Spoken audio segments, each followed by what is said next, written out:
Hey everybody, it's your friendly neighborhood Spider-Man. Rodney's away visiting that jerk J. Jonah Jameson, who's writing an article suggesting that Luke's been cheating on his dice rolling. Gah, what a jerk! Anyway, I thought I'd swing by and give Rodney a hand with this legendary game. First of all, you'll notice that he put other heroes in the hero deck, besides me! What a waste! So we'll just remove those... Somebody here?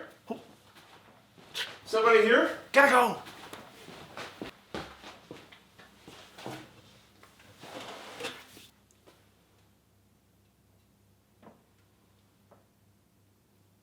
All right then, let's get started.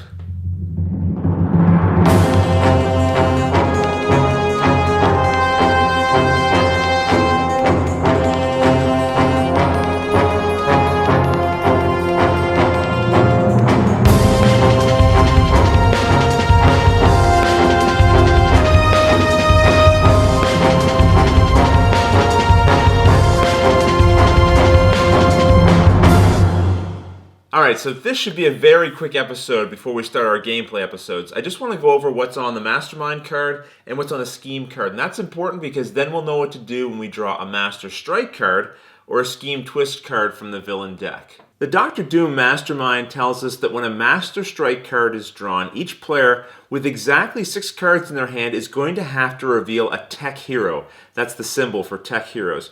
Or put 2 cards from their hand on top of their deck.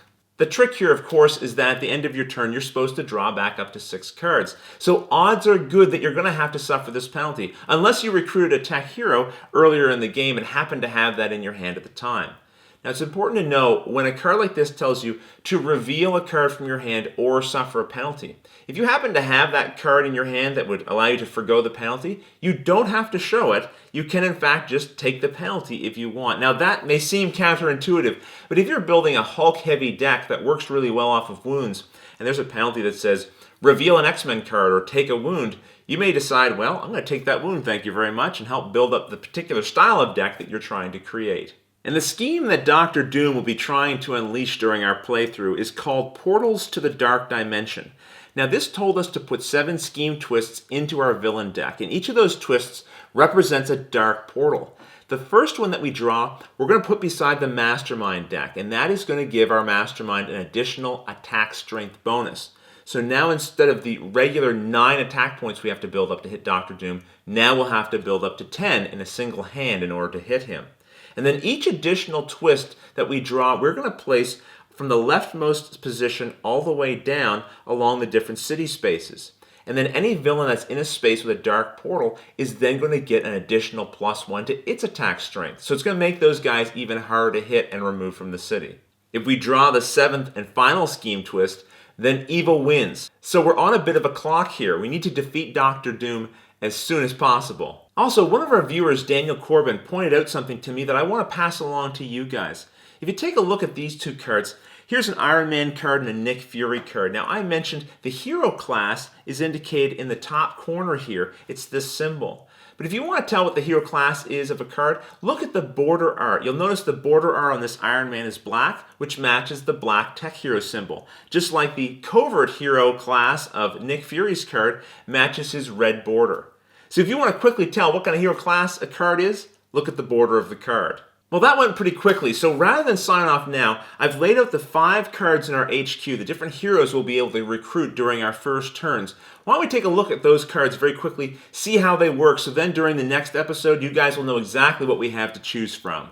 First up, we have Astonishing Strength Spider-Man. Now, he costs 2, and his ability is that you reveal the top card of your deck. And if that card costs 2 or less, you then get to draw it into your hand. So if it was more than 2, you would just put it back on top of your deck. He also provides you with 1 recruit point to spend that turn. Next we have Great Responsibility Spider-Man. He also costs 2, and you reveal the top card of your deck again. And if that card costs 2 or less, you get to draw it. So you can see Spider-Man works really well off of those low-cost heroes, allowing you to draw more and more cards into your hand.